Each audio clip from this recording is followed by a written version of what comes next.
standpoint, or from a very traditional medical standpoint, are bottom-up in the sense that they are reduced to some kind of a mechanism that we understand well, and at the end of the day has to do with interfacing with molecules, with atoms, with recombinant DNA, with stuff that we really look under a microscope in order to see, and sometimes we can actually see it.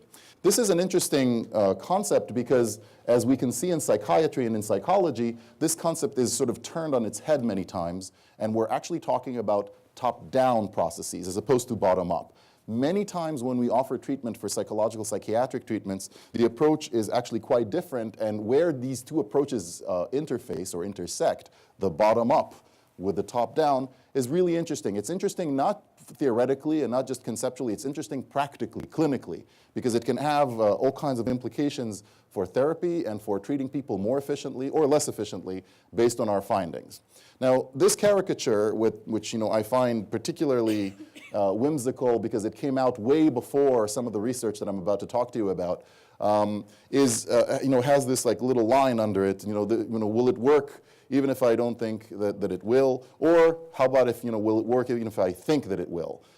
This is not just a hypothetical question. This is a real question. It's a question that has all kinds of clinical overtones and scientific underlines or subtext.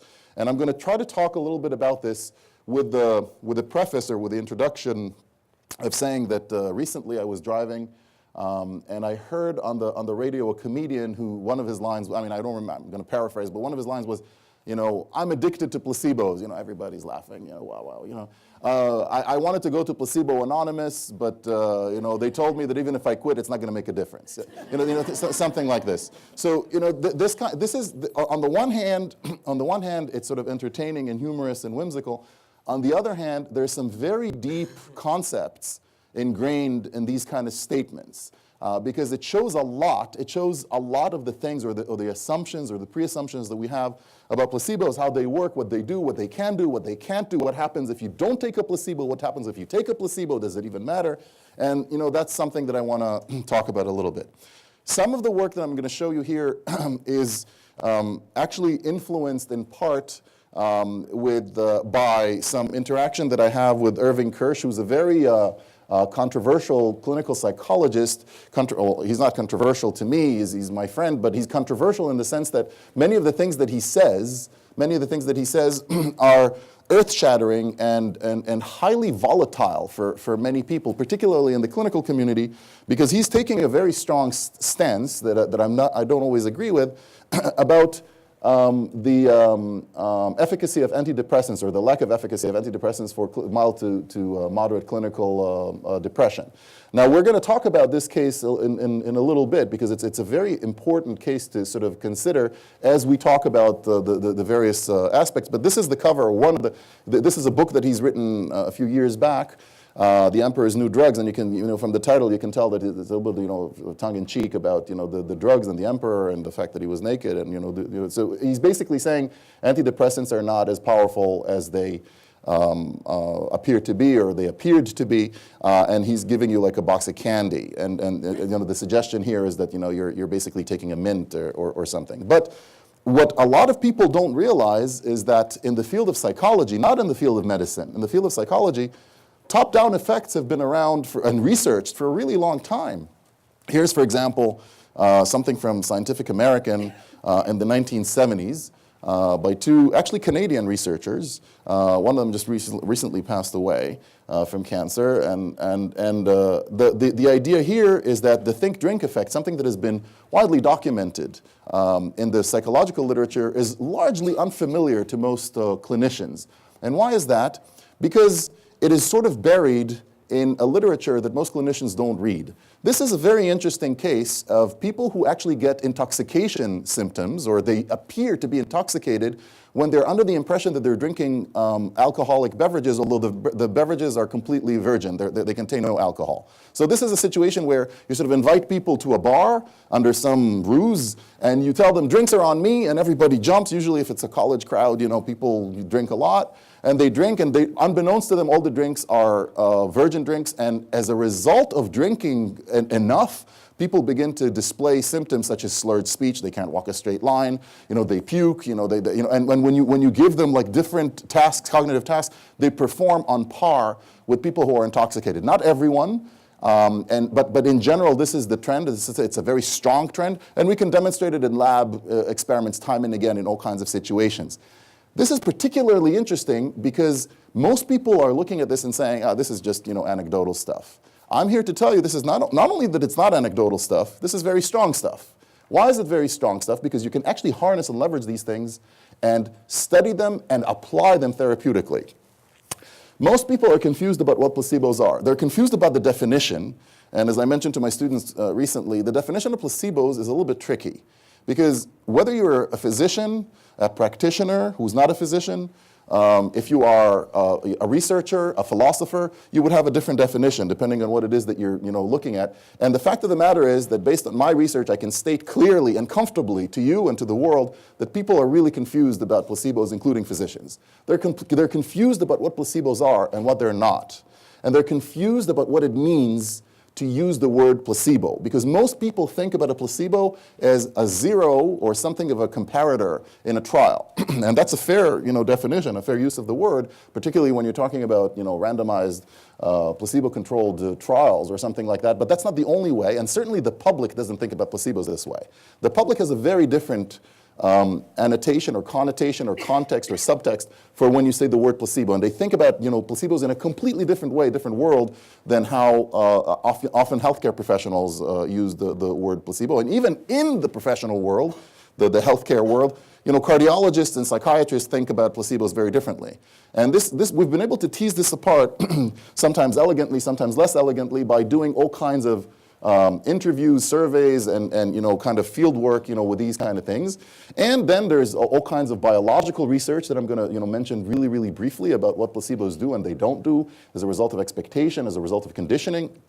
And we have, all kinds of data suggesting that many people are taking drugs that perhaps are going to be, placebo-like, or according to some researchers, there's a tendency to consider them as placebos in certain kinds of situations. And then we want to talk a little bit about what are non-drug effects that are, basically influencing or contributing to these kind of things. So I want to start by saying that in medicine, usually the emphasis is on the life sciences, and there's usually less of an emphasis on the social sciences, on the psychological sciences, the anthropological sciences, and so on. And in a way, it creates a situation where sort of the social sciences, the anthropological, anthropology, sociology, psychology are sort of less important to medicine in some way. And that's actually, in my opinion, an understatement, because as I would show you today, there are many, many, many situations where the insights and the knowledge that we have from actually these fields would be as important, if not more important in certain situations, as the biological or the life sciences would be. Yet most people who are trained in medicine have very little training in these fields, and this sort of creates the first conundrum that I want to talk to you about, and that's the conundrum between bottom-up and top-down. Most people who are practicing healthcare or practicing medicine are not really trained, they're not really versed, they're not entrenched in the science of top-down control. They're mostly entrenched in the science and philosophy of bottom-up control. And that's fine because there are many instances in medicine where bottom-up control is really effective. Take strep throat, for example, which is sort of like the gold example. You have strep throat. If we diagnose that you have strep throat, we give you a particular drug, penicillin, amoxicillin, and we don't have to see you again, because 99% of the people, or a very, very large number of the people who take it for 10 days, they're fine, they're good. We don't need to see you, we don't need to re-swab you, you're going to be healthy. And if you don't have like an allergic reaction or something like that. Yet most of medicine is not like that. Most of medicine is not like, I diagnose you, I know exactly what you have, I give you a drug, and I don't have to see you again. Certainly not in the field of psychiatry. That's usually not the case. Things are a lot more complicated. We don't have a good understanding of the mechanisms always. And that creates a situation where most people don't fully understand that placebos sometimes are being prescribed by physicians to their patients, sometimes knowingly, sometimes unknowingly, sometimes with all kinds of semantic, situations that surround it. But the fact of the matter is that it's happening.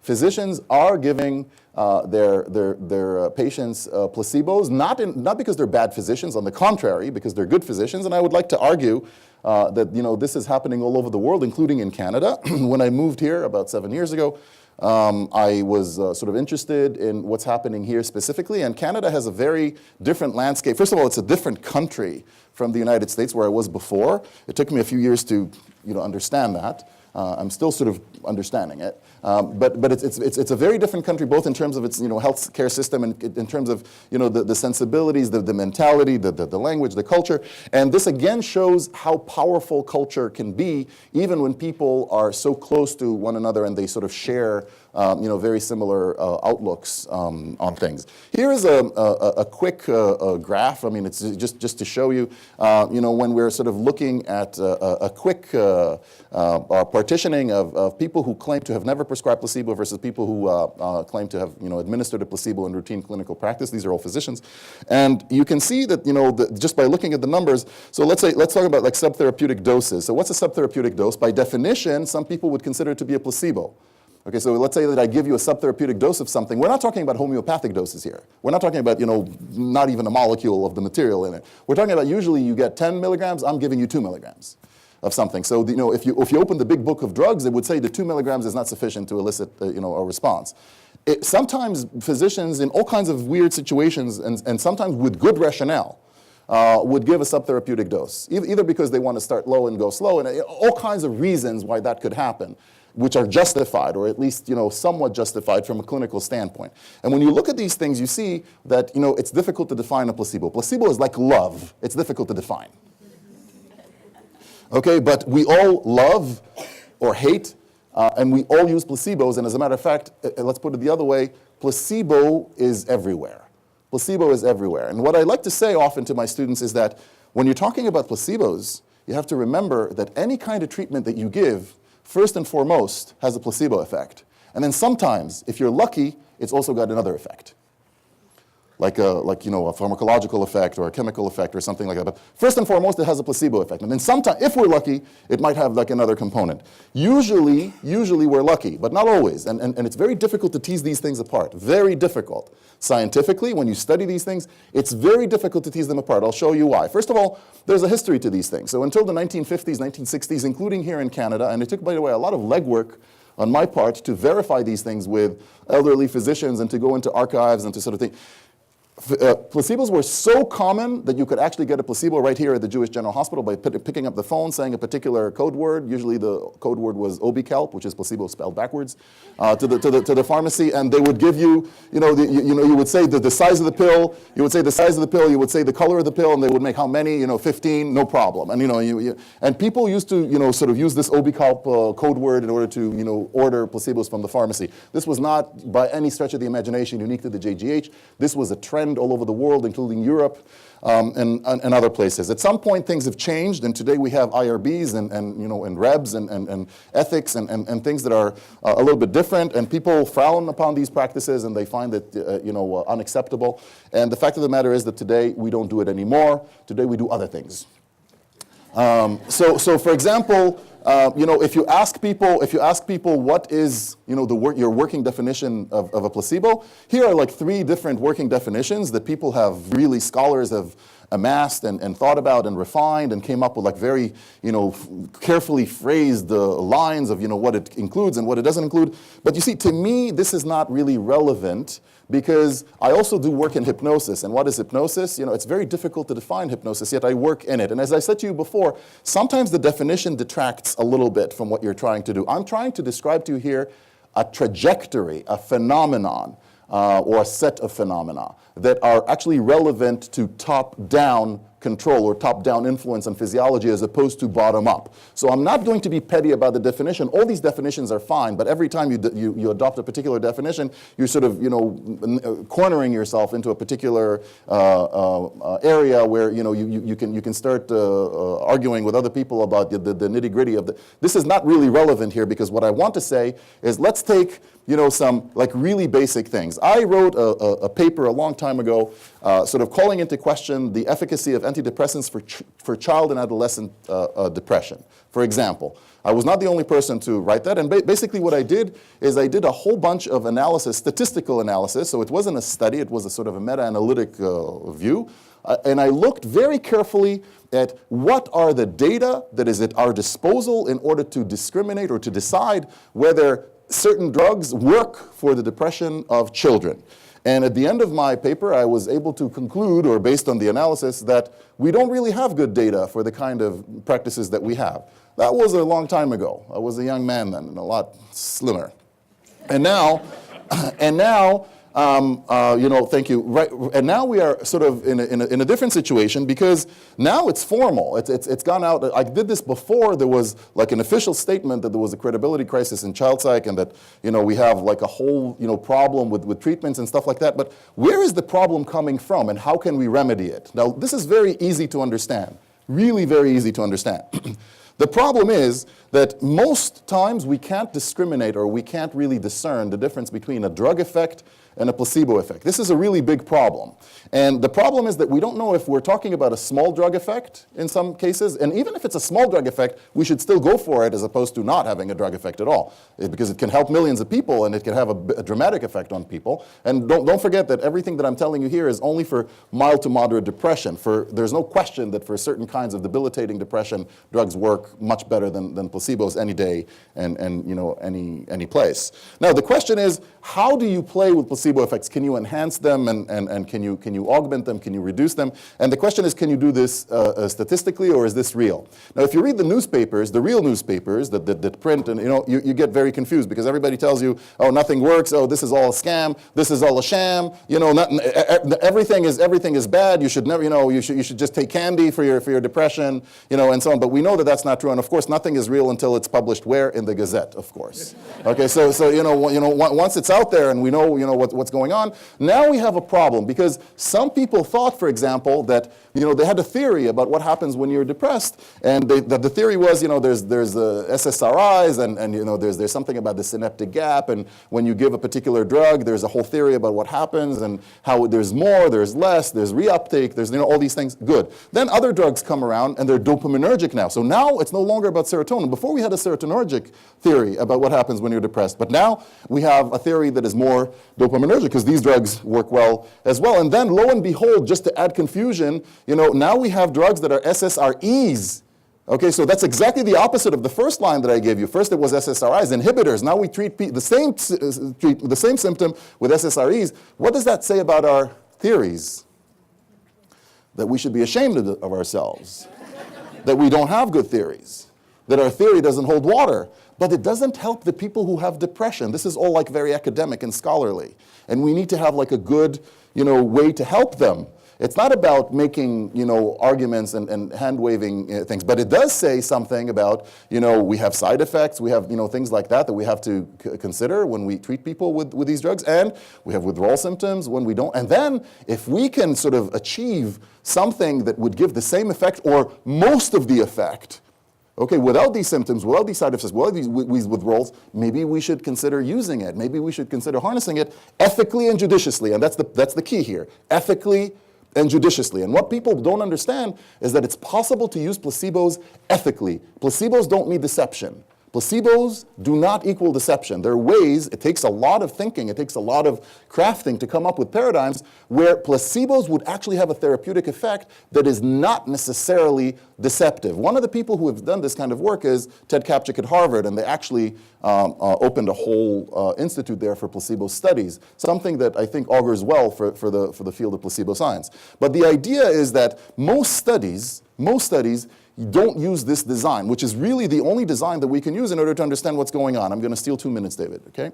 So usually what we do is we give a drug, okay, to people, and of course when you take a drug, there's a certain expectancy that it's going to work. I mean, if you're sick and you're getting a drug, I don't know, you're coughing and you're taking a drug you're expected to do something. One of my colleagues just told me that, he has an allergy. When he takes an allergy pill, the pill is over here, the allergy is gone. That doesn't work that way, but you have certain expectancy, and the expectancies actually, change They change your physiology. They do something to you. Now, you can also give people a no drug. You can give them a placebo. The same thing happens. And, of course, we have a situation where we give people just the expectancy, and we give people nothing. I mean, we can do all kinds of things like that. That's called the balanced placebo design. We usually don't use the balanced placebo design. Why? Because it's unethical to tell people that they're getting nothing or to give them a drug, and it's even more unethical to tell them that we're giving them a drug and to give them a placebo. That to some people, that's unheard of. To some people, this is completely unethical. Yet, at the same time, we're giving people a lot of drugs that are allegedly no better than placebos. And the question is, how ethical is that?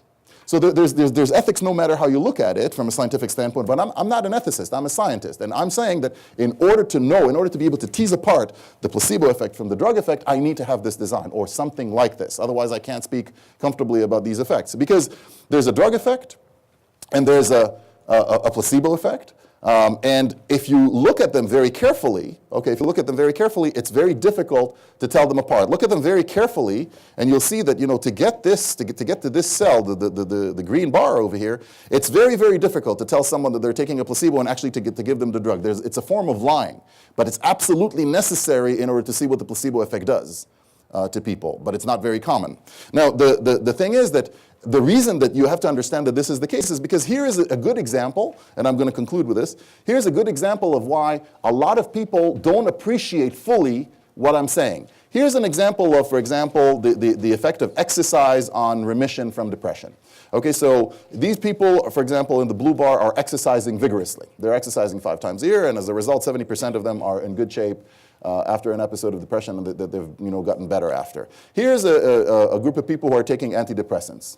Now, you would think, if you are a clinician, you would think that if people come to you and say, what should I do in order not to have depression come back? You tell them, exercise and take antidepressants, because we know that exercise works, we know that antidepressants work. If you do both, it's going to add up, maybe. Okay, the answer is it's not going to add up.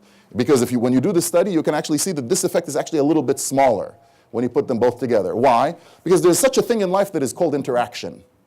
It's a nasty term, but it's actually happening in real life. Things interact with one another. And maybe when you exercise and when you take antidepressants, actually the interaction of exercise and antidepressants, it doesn't do well, for your medical situation. A lot of people don't get this, and they think that everything is additive in life. Placebo effects are not always additive.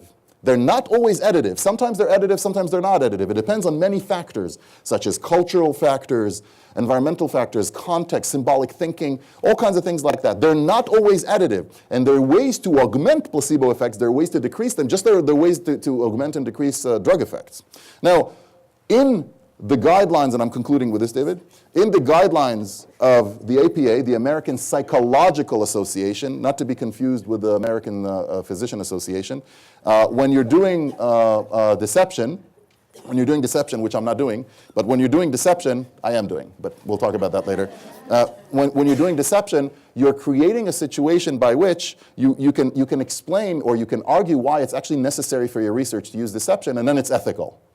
This is acceptable, by the American Psychological Association since 2002. Yet the equivalent in the American Medical Association does not exist. In medical organizations, they don't agree to do these kind of things. As a result, what happened in the past decade is that the medical world has become less scientific in its approach to top-down effects than the psychological world, because they don't permit certain studies from being conducted under the umbrella of ethics, which is completely understandable, but at the same time, we are now offering treatments that we cannot verify or confirm scientifically, which is a big ethical problem, in my opinion, as a scientist. So in conclusion, which is more ethical? To deceive a lot of people and then discover that the treatment that you're giving is actually no different or very, very little different from placebo? Or to do a study and deceive a few people and then come up with some verifiable scientific effects to guide our thinking.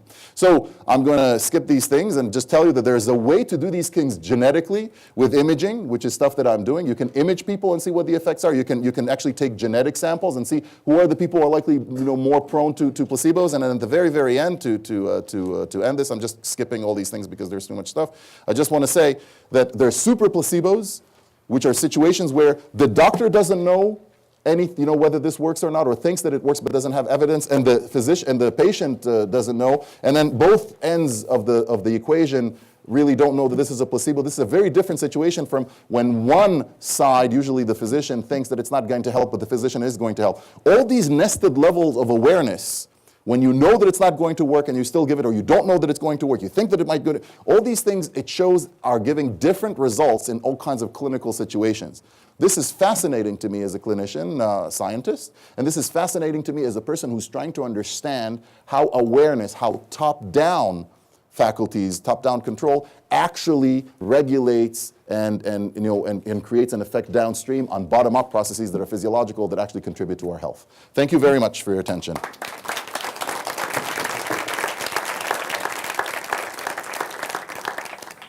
Thank you very much, Amir. Questions for Amir? Yes. How would you compare old medications that have a huge amount of data backing them up with new medications that have a lot of advertisement, but the evidence is not as strong? The evidence is a tricky word because there are many pressures. There are many pressures when there's a particular treatment or particular medication. There are many pressures that would go beyond the science and beyond the evidence in using it or prescribing it or even promoting it. And this would probably sort of be a nice way to segue into Suparna's talk, because many of the things that we observe as scientists when we actually take apart the data and the scientific reports and the medical literature, we see that science is just one element in the concoction that is called clinical science. So there are many influences, including economic influences. Pharmacological. Big pharma is influencing with advertisements, with marketing, with injecting money into certain projects and so on. There's no question that even when you're looking at evidence, there's good evidence, there's better evidence, there's evidence that is not so good, there's evidence that is in the drawer somewhere and nobody's looked at it, and so on. When you try to control for these things, when you're trying to look at these things very carefully, very conservatively, and you're applying some kind of a critical approach to these things, you see that many of the effects that are considered to be good are actually not so good, and many of the effects that are considered to be bad are actually not so bad. So I'll give you an example. Many pharmacological trials, when they do the trial, they do a placebo washout period. What's a placebo washout period? They start by inviting a lot of people in, and they give everybody a placebo when the people are actually thinking that they're getting the drug. And the people who respond are excluded from the thing, and then they start the trial. The companies did this for many, many years. Drug companies did it for many years in order to remove good placebo responders. What was the rationale? It's actually a meaningful rationale. The rationale is, hey, I'm interested in the effect of the drug. I'm not interested in the effect of placebo. So I'm trying to clean up the people in such a way that I would. Now, let's say, by the way, some companies still do it today, but let's say that this is the norm. That means that when people go to see a doctor, the first thing that the doctor needs to do is to give them a placebo to see how they respond, and only if they don't, then to give them this is scientifically, this is what needs to happen, but nobody does that. Nobody does that. Now, as it turns out, you don't need to do that because placebo washout doesn't do anything. So when we've done studies and we see when we do placebo washout, it doesn't do anything to the data stays the same. So it's very important to understand that even when we talk about evidence, there's evidence and there's evidence. When we take a good look at how drugs are being evaluated and how many of the studies are independently replicated. Has this been done rigorously? Is there's no pharma involvement? When we look at these things, we find that a critical look at many of the therapies suggests that they're probably not as good as we think. And some statisticians and some people who are doing epidemiological research have suggested in some very good journals that this is a problem, a general problem in medical science. It has nothing to do with psychiatry. It's a general problem in medical science. And that's why a lot depends on our methodology. And part of what I was trying to emphasize today is that our methodology is such that sometimes, based on ethical considerations, we're thinking that certain conditions are not really ethical to explore or to look at. But when you do that, you might create a situation where millions of people are getting drugs that are not necessarily very effective. And if that's the case, you have to turn around the table and ask, well, is that ethical? I'm not taking a stance here. I'm just saying it's a conundrum.